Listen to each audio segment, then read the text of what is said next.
Nick, thank you. And $600 is the amount many Americans will be facing or receiving for the stimulus check. President Trump and both chambers of Congress are talking about distributing $2,000 to people. As Fox 47's Maria Bray reports, the process of approval in the Senate may be more difficult. Cam. Well, Zach, President Trump and the House of Representatives both agree that $2,000 should be given to Americans instead of just $600, but Senate Majority Leader Mitch McConnell isn't fully on board, which could cause a delay in the voting process. Mitch McConnell is not letting it go through. He's the Senate Majority Leader, so he has a great deal of control about what gets on the floor and what does not. It's a conflict as the president wants Senate Republicans to get this approved. He tweeted Tuesday, unless Republicans have a death wish, and it is also the right thing to do. They must approve the $2,000 payments as soon as possible. $600 is not enough. Senate Republicans join with the rest of America in supporting $2,000 checks. But if voting on the stimulus check doesn't get to the floor, what happens then? If it doesn't go to a straight up Senate vote, then it is dead in the water and it will just be the $600. But my guess is that the political pressure will continue to increase, and you might see some cracks in that wall then. And for the people who are financially suffering during the pandemic, Israelson says lawmakers need to do more to support their needs. There are a lot of people who are suffering, and Congress, and I'm not necessarily even going to say is unable, but I'd go as far as to say seemingly unwilling to do much about it. The U.S. Treasury says the $600 payments will start going out by tonight. In the newsroom, Maria Bray, Fox 47 News. Maria, thank you. And many here in the Med City have their fingers crossed that a stimulus check arrives in the mail no matter the amount. Almost everyone we spoke to told us that they could benefit from a stimulus check. And while many consider the amount insultingly low, the Salvation Army and others say that anything helps, especially as a new need could be just around the corner for Rochester residents. Our Alex Tejada spoke to Rochester residents and the Salvation Army and has more.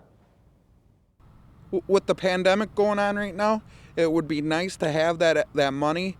It seems to be the case for everyone, as more and more people are facing financial troubles as the pandemic drags on. We're seeing families that are sleeping in their cars. We're seeing people who are unable to feed their kids or provide good child care for their kids. There's a lot of new and unusual needs have emerged. Even basic needs. More and more people are using our food shelf. These past few months, people that didn't normally use it before. Meaning more people are hoping for a stimulus check.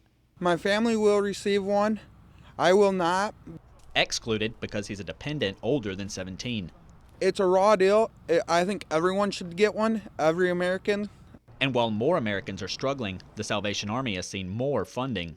Because the flip side of these tragedies is there's a greater need, but there's also a greater generosity. People have been, those who are not devastated by this pandemic or enduring their own financial hardships seem to be giving more and more generously. And that's what we're using. That's how we're meeting more needs. That's the blessing we see in this. Yet a new need may emerge, one that could be overwhelming. When the moratorium on evictions and rent stops, we are afraid we're just going to see a tidal wave of those people who have rent due.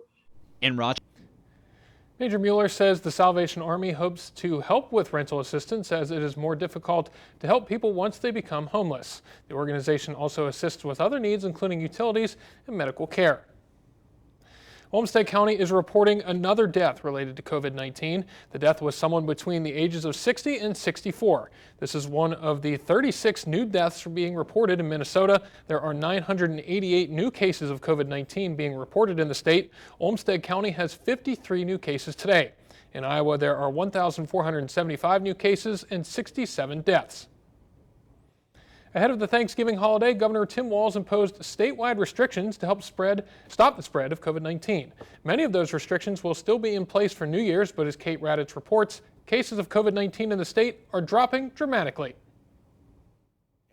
It's been just over 5 weeks since Governor Tim Walz enacted a month-long statewide dial-back that included no indoor dining, closing gyms, and a halt on youth sports. Now the cases are coming down dramatically after health officials called the state a hot spot last month. I really think it does have to do with the fact that, people did really change their activities. For instance, for Thanksgiving, we talked about the fact that it would take 3 to 4 weeks to see the impact of that. In fact, the CDC ranks Minnesota 44th in the U.S. right now for the average daily case rate over the last week. Right now, the state also has some of the more strict guidelines, with indoor dining and group fitness classes still on pause. We've gone from being some of the worst to being in a much, much better place because of the changes that have been made.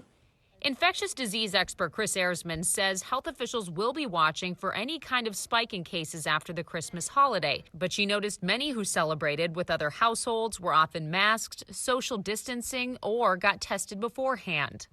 Even though people did get together to celebrate the holidays, I do think that they did